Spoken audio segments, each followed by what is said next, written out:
जय मसीह की दोस्तों, स्वागत है मेरे YouTube channel Jesus call everyone में। दोस्तों, आज हम अपने अंदर की क्रोध और कड़वाहट के बारे में धर्मशास्त्र के अनुसार देखेंगे। भजन संहिता 119 का 105 और 165 पद कहता है, तेरा वचन मेरे पाँवों के लिए दीपक और मेरे मार्ग के लिए उजियाला है। और 165, तेरे व्यवस्था के प्रति रहने वाले को बड़ी शांति होती है और उनको कुछ ठोकर नहीं लगती है। मत्ती 7 का 5 अध्याय कहता है, हे कपटी, पहले अपने आँख में से लट्ठा निकाल ले, तब तू अपने भाई की आँख का तिनका भली भांति देखकर निकाल सकेगा। 1 कोरिन्थी 10 का 13 अध्याय कहता है, तुम किसी ऐसे परीक्षा में न पड़ो जो मनुष्य के सहने से बाहर है। परमेश्वर सच्चा है और वो तुम्हें सामर्थ्य से बाहर परीक्षा में न पड़ने देगा, वरन परीक्षा के साथ निकासी करेगा, किंतु तुम सह सको।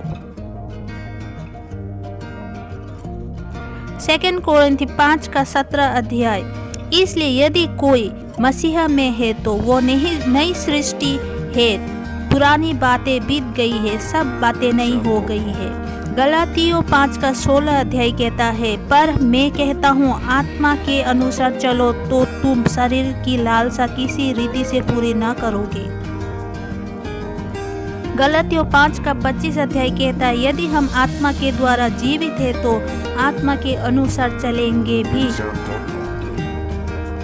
इफिसियों 4 का 31 और 32 पद कहता है, सब प्रकार की कड़वाहट और प्रकोप और क्रोध और कलह और निंदा सब बैर भाव समेत तुमसे दूर की जाएगी।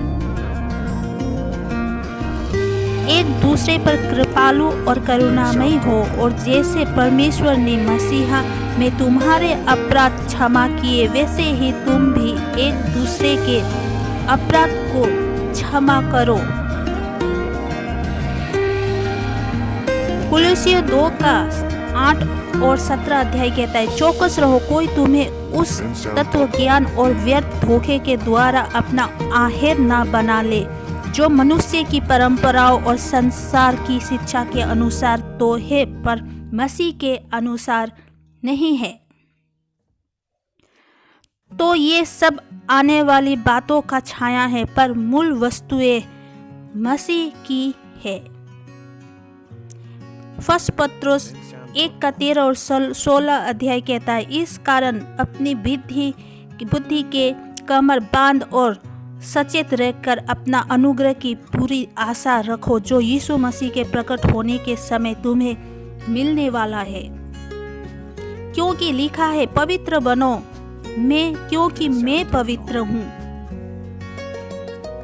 2 पत्रुस 1 का 2 और 11 अध्याय कहता है, परमेश्वर की और हमारे प्रभु यीशु की पहचान के द्वारा अनुग्रह और शांति तुम में बहुत आयात से बढ़ी जाएगी, वरन इस रीति से तुम हमारे प्रभु और उद्धारकर्ता यीशु मसीह के आनंद राज्य में बड़े आदर के साथ प्रवेश करने पाओगे।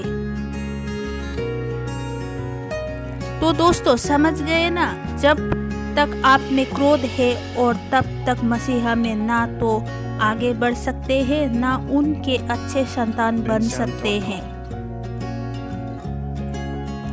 तो दोस्तों, उम्मीद है ये वचन सुनने के बाद आपके मन से क्रोध और कड़वाहट निकल गया होगा।